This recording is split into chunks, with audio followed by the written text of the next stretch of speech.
tout au long de l'année 2024 et jusqu'en mars 2025. Le musée Qimei célèbre la Chine à l'occasion de l'année franco-chinoise du tourisme culturel et du 60e anniversaire des relations diplomatiques entre la France et la Chine. Grâce au programme Qimei Chine 2024. Madame la Présidente, bonjour. Merci de nous recevoir dans vos magnifiques locaux. En fait, cette année, nous fêtons le 60e anniversaire des relations franco-chinoises, mais aussi l'année sino-française du tourisme culturel. Et pour cela, vous avez préparé tout un ensemble d'événements et d'expositions.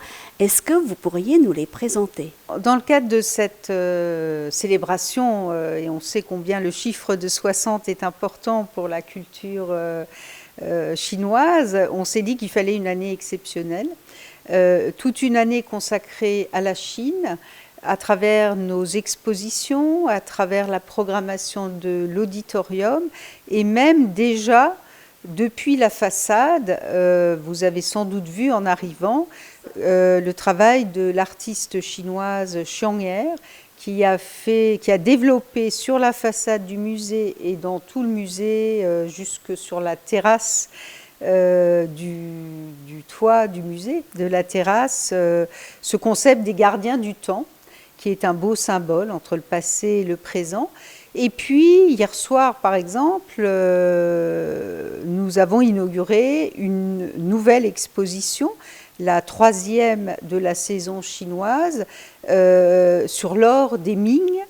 Et nous avons déjà eu 2 autres expositions, l'une durant tous les Jeux Olympiques cet été, au cœur de la couleur, qui était une exposition consacrée au monochrome, aux porcelaines monochromes chinoises, et puis au printemps, quand nous avons inauguré après le Nouvel An chinois cette saison, nous avons fait une exposition sur le peintre chinois Tang Kai-wen, qui est arrivé en France en même temps que Zhao Wuqi, et qui représente aussi cette passerelle entre la France et la Chine. Voilà. Et puis il y a beaucoup d'autres événements, mais je ne vais pas les citer tous. En tout cas, je vous invite à aller voir aussi sur notre site internet, bien sûr. Concernant l'exposition lors de la dynastie Ming, qu'est-ce qu'il y a à voir en particulier alors ? En fait, cette exposition a été rendue possible par la collaboration exceptionnelle du musée de Kujiang dans la ville de Xi'an, qui est un musée des beaux-arts et qui a sans doute en Chine aujourd'hui la plus belle collection d'orfèvrerie de l'époque Ming. Et donc nous avons entamé les premières discussions avec le musée l'année dernière, et il m'a semblé très intéressant dans cette succession d'expositions chinoises au musée de consacrer une exposition sur des trésors. Et l'or, en Occident en tout cas, c'est toujours synonyme de trésor exceptionnel. Et en Chine, on sait que la matière précieuse, c'est évidemment le jade. Et donc, je trouvais que c'était intéressant de montrer quelque chose qu'on a moins l'habitude de montrer pour l'art chinois, qui sont finalement cet artisanat de luxe exceptionnel de fabrication de ces bijoux, de ces petits objets. Et ce qui est intéressant aussi, vous le savez, Paris est l'une des capitales mondiales de la joaillerie. Donc je trouvais, et je vois bien que de plus en plus de joailliers chinois ont envie aussi de travailler en France. Et donc je trouve que c'est un beau symbole de consacrer cette exposition à cette orfèvrerie pour une dynastie passionnante, les Ming, parce que c'est une dynastie qui règne entre le milieu du XIVe siècle et le milieu du XVIe siècle. C'est l'époque, pour nous en Occident, c'est l'époque de Marco Polo, c'est l'époque de l'invention de l'imprimerie, qui va jouer aussi un rôle important dans la littérature sous les Ming. C'est l'époque du commerce, du développement du commerce entre l'Europe et la Chine, en passant par la mer de Chine et l'océan Indien. Donc c'est l'époque du rayonnement de cette dynastie qui construit la cité interdite à Pékin et qui commerce avec l'Europe. Et tous les artistes de porcelaine en France ont envie d'imiter la porcelaine bleue et blanche de Chine. Donc je trouvais que c'était aussi intéressant de montrer que ces trésors d'or s'inscrivent dans une époque passionnante des relations entre la France et la Chine. Merci beaucoup pour cette belle explication. Est-ce que vous pouvez nous en dire plus sur l'exposition que vous avez organisée et qui est consacrée à l'artiste peintre qui est arrivé en France en même temps que Zhao Qi et qui est moins connu que lui? Et pourquoi lui avoir consacré toute une exposition alors? Nous avons la chance au musée Guimet d'avoir reçu une donation de plus de 200 œuvres de ce peintre. Et d'ailleurs l'exposition était une vraie découverte pour tout le public amateur de peinture chinoise et tout court de peinture, je dirais, abstraite de ces années 60, 70, 80. Donc l'opportunité de cette donation importante qui fait du musée Guimet aujourd'hui le musée qui a la plus riche collection de ce peintre, nous a fait dire qu'il fallait commencer l'année chinoise par ce beau symbole, puisque ce peintre qui se forme en France, en fait il est venu en France pour faire des études de médecine et il a suivi quelques cours de peinture dans des ateliers parisiens. Et il a eu envie il est allé dans les musées parisiens, il a eu envie de faire de la peinture. Et ce qui est intéressant, c'est qu'on voit que c'est quelqu'un qui est évidemment de culture chinoise et que sa peinture, qui s'inscrit dans la mode française de ces années où il vit à Paris, c'est-à-dire la mode de l'abstraction. Mais finalement, lui, son abstraction, c'est une sorte d'écho de la calligraphie chinoise. Donc je trouvais que c'était le beau symbole d'une culture partagée et d'un langage artistique partagé. En fait, ce qui me frappe tout particulièrement, ce sont les installations de cette artiste chinoise. Et pourquoi l'avoir choisie? En fait, c'est magnifique, hein? Qu'est-ce que vous voulez montrer à travers ces installations? Pour ce qui est des installations de Xiang Er, cet artiste de Shanghai qui vit là aussi entre la France et la Chine, et je trouve que c'est toujours important de montrer cette amitié franco-chinoise à travers des artistes qui vivent dans les deux pays, qui aiment ces deux pays. Et pour moi, il y avait une sorte d'évidence à demander à cet artiste d'intervenir, à cause déjà de ce symbole. Et puis, c'était quand même un vrai défi, parce qu'on a fait ce projet en quelques mois. Et je peux vous dire que de réaliser un projet monumental sur l'ensemble de la façade, c'est un exploit technique, c'est un exploit financier. Et je trouvais aussi, en discutant avec elle, elle travaille, la ligne directrice de son travail, c'est la question du temps, du lien entre le passé et le présent. Et pour nous, ici, au musée Guimet, c'est très important, cette question.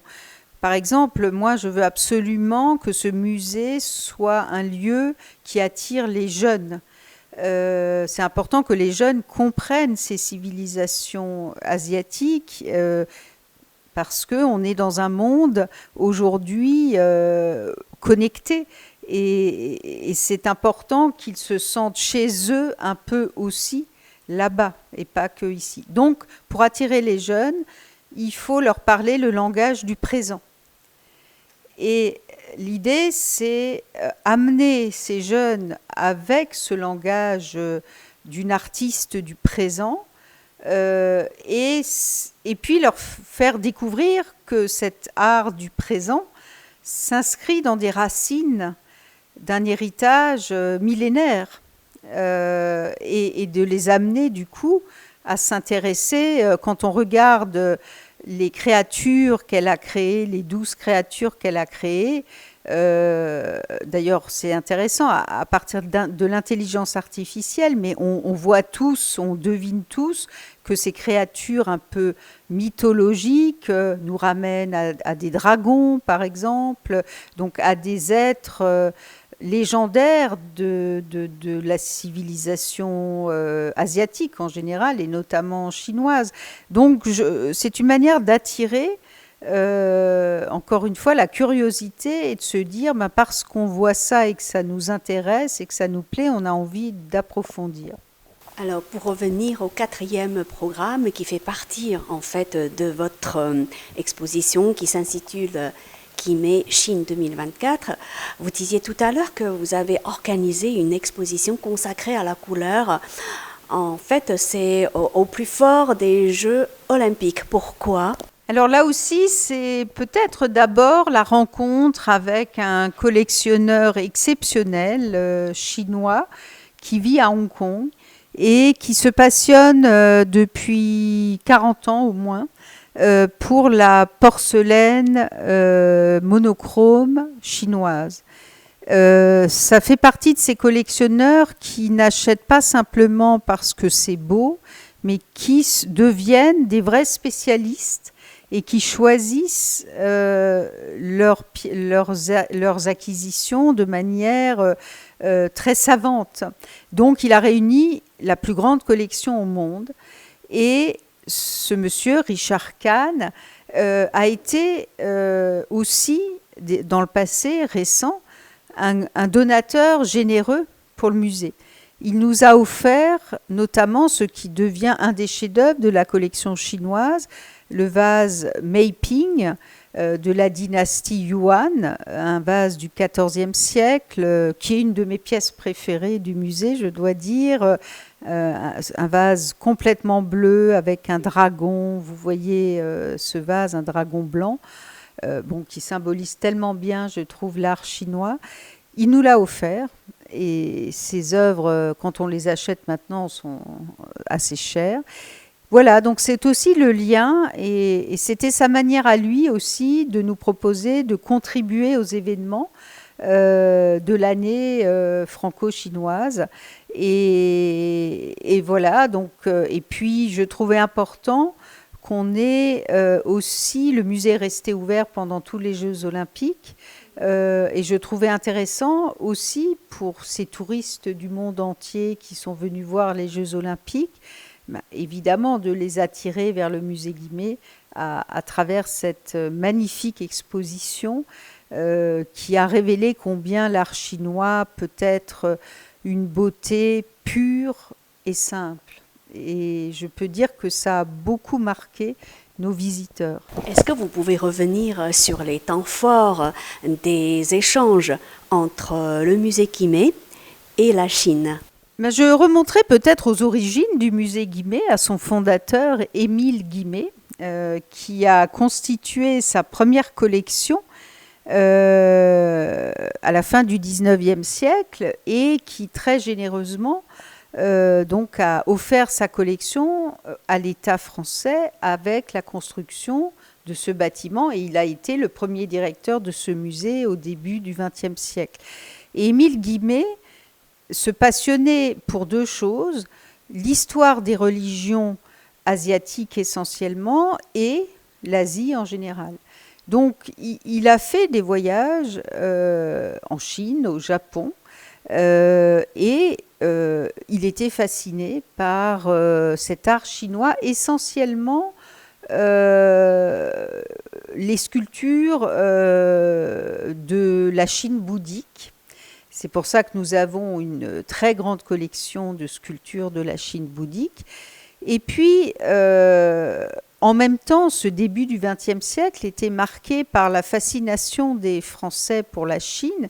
Et parmi les grands savants de cette époque-là, un certain Paul Pelliot, qui travaillait aussi pour le musée Guimet, est parti en expédition scientifique à la rencontre des Chinois et de leur patrimoine, et il a notamment collaboré sur le fameux site de Dunhuang à sauver à l'époque ces peintures et à ramener ici les plus fragiles pour qu'on les restaure, et dans cet échange très riche. Et j'ai été très fière en retournant en Chine cette année à Dunhuang d'avoir été nommée ambassadrice culturelle de Dunhuang, en disant vous représentez Dunhuang en Occident. Donc je me sens très honorée. Et puis il y a eu les liens avec la Chine sont réguliers. Alors la fascination française pour la Chine, on la découvre aussi par des grands collectionneurs dès le 19e siècle. Par exemple, notre plus grand donateur s'appelle Ernest Grandidier, et il a réuni au XIXe siècle une très grande collection de porcelaine chinoise, qui fait que notre musée a l'une des plus grandes collections en Occident. Et puis, je pourrais citer beaucoup de choses. Et ce qui est intéressant, c'est que à partir de 1964, donc des liens diplomatiques grâce au général de Gaulle chez nous avec la Chine, des relations avec les musées chinois ont aussi démarré, et le musée a une grande tradition de travail avec le musée national à Pékin, avec la Cité interdite. Et quand j'ai été nommée présidente à la fin de l'année 2022, j'ai désiré évidemment, en plus on sortait du Covid qui nous avait un peu tous séparés, et je voulais absolument connecter ou reconnecter fortement le musée avec les musées chinois. On aimerait savoir combien y a-t-il d'objets d'art chinois que vous exposez au musée Guimet. Ça, c'est la première question. Deuxième question, c'est qu'on aimerait savoir quels sont les objets d'art chinois qui valent la peine d'être regardés, visités, revisités, en dehors de votre programme intitulé Musée Guimet Chine 2024. Oui, merci de la question, parce que évidemment le musée brille d'abord par sa grande collection et ses galeries d'exposition permanentes. La collection chinoise au musée Guimet, c'est à peu près 20 000 œuvres sur une totalité d'œuvres du musée autour de 60 000. Donc vous voyez que c'est quand même une part importante du musée. Et dans le musée actuellement, nous présentons la Chine sur 2 étages. Au premier étage, nous présentons plutôt la Chine ancienne, remontant au néolithique, et puis évidemment toutes les grandes dynasties anciennes, les Han, les Tang, et nous avons la chance d'avoir de beaux trésors, de bronze archaïque notamment, de figurines en terre cuite de l'époque Tang. Nous avons quelques très beaux trésors. Et puis, nous présentons dans la continuité de cette galerie ce qu'on appelle la galerie de la Chine bouddhique. Donc, toutes ces peintures qui viennent de monastères bouddhiques, de Dunhuang notamment, mais pas seulement, de Chine et de toute cette zone dans laquelle l'art bouddhique chinois s'est développé jusqu'en Asie centrale aussi. Et puis au deuxième étage, nous évoquons plutôt la Chine plus moderne, la Chine des Song, la Chine des Ming. Et on est plus dans une collection d'art décoratif présentant à ce moment-là la riche collection, ou une partie de la collection de porcelaine chinoise, mais aussi de mobilier chinois. Et nous avons enfin un troisième espace consacré à la collection chinoise dans notre deuxième bâtiment, à 100 mètres du bâtiment principal, où nous avons toute une galerie dédiée au mobilier impérial chinois, où nous avons des exemplaires absolument exceptionnels d'armoires, de paravents, qui faisaient le décor au XIXe siècle et au début du XXe siècle de beaucoup d'intérieurs français qui collectionnaient ces mobiliers chinois.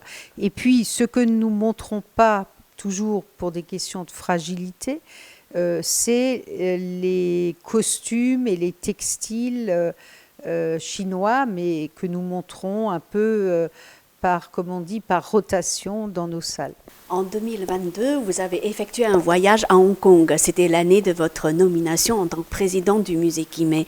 Pourquoi avoir choisi Hong Kong à ce moment-là? Alors en fait, c'était plutôt tout début 23, je crois, que j'ai fait mon premier voyage en 22. Je venais d'arriver et j'avais vraiment besoin de m'installer.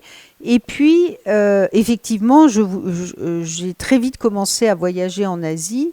Et le premier voyage, c'était à Hong Kong, mais c'était aussi en Chine continentale. J'essaye, en me déplaçant, effectivement, d'être efficace. Et ce qui était intéressant à Hong Kong, c'est qu'il y a eu l'ouverture de deux nouveaux musées dans le quartier de West Kowloon, le Hong Kong Palace Museum, qui travaille beaucoup avec le Musée national de Pékin, et ce qu'on appelle le M+, qui est le musée d'art contemporain. Et puis, je suis immédiatement allée à ce moment-là rejoindre aussi pour le voyage, la visite présidentielle du président Macron en Chine continentale. Donc j'ai rejoint le président directement à Pékin, depuis Hong Kong. Vous disiez tout à l'heure que vous avez effectué un voyage donc à Dunhuang. Et on aimerait savoir comment quelques pièces, il y a des pièces très précieuses chez vous qui viennent de Dunhuang. Comment elles sont parvenues jusque chez vous? Est-ce que c'est par le biais de donations privées? Non, ça a été je dirais une opération très officielle entre les savants chinois et les savants français. C'était en 1908 et à ce moment-là, aujourd'hui, quand on va à Dunhuang, je suis impressionnée par le travail de l'Académie de Dunhuang sur la conservation des grottes. C'est absolument exceptionnel. Mais à l'époque, elle n'existait pas, l'Académie de Dunhuang, et ces grottes étaient mal conservées. Et donc, la France avait plus l'habitude à l'époque aussi de restaurer, conserver. Et donc, on a effectivement sauvé. On a fait deux choses. Paul Pelliot a pris toutes les grottes, toutes les peintures des grottes en photo.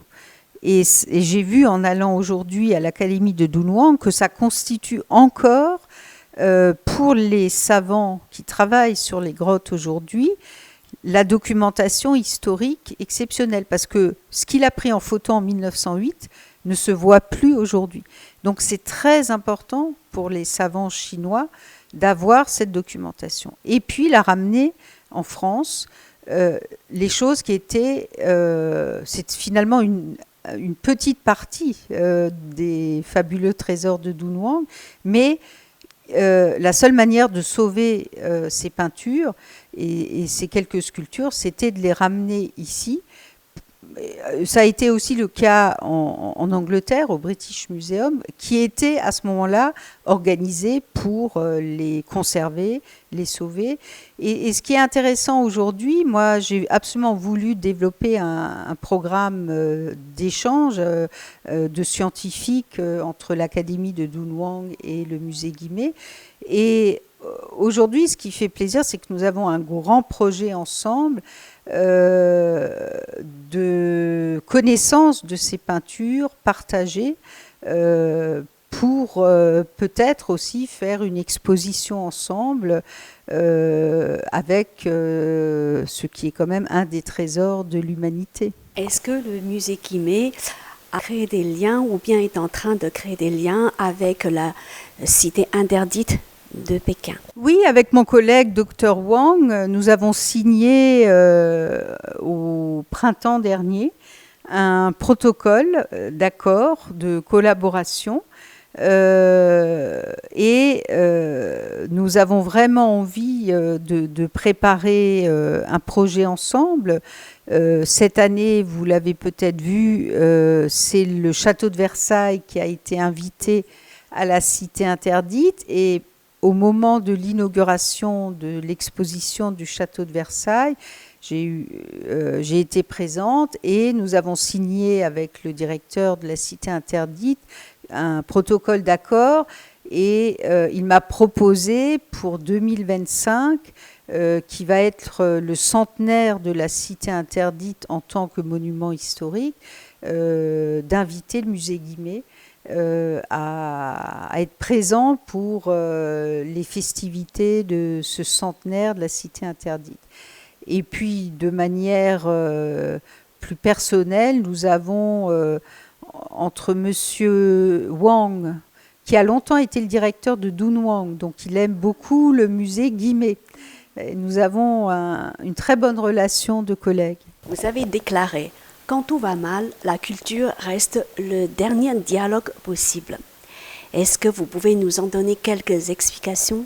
Oui, c'est ma conviction et mon engagement d'historienne de l'art, de directrice de musée depuis maintenant 25 ans.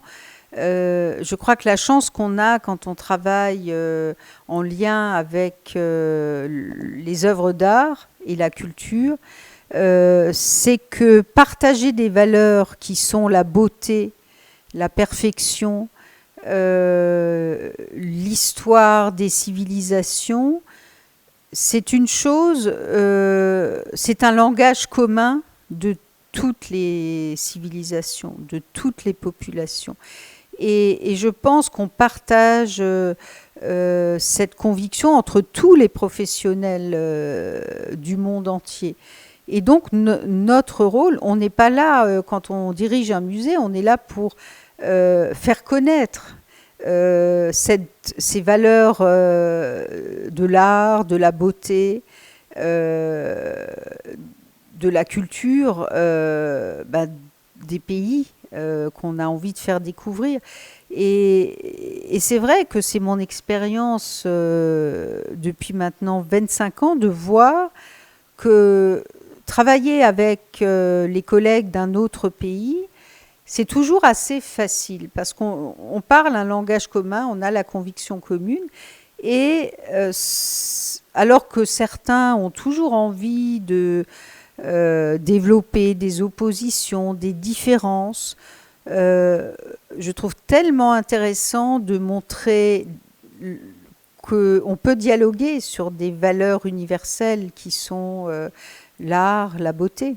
Et que finalement, est-ce que c'est pas ça le plus important dans la vie de chacun, plutôt que de faire du business, de l'argent, etc. Donc je me dis, on a la chance de travailler sur des choses fondamentales, à mon avis, pour la vie de chacun et pour le développement des peuples. Merci beaucoup, Madame la Présidente, d'avoir répondu à toutes nos questions, et je vous souhaite encore plus de succès pour vos programmes en cours et à venir.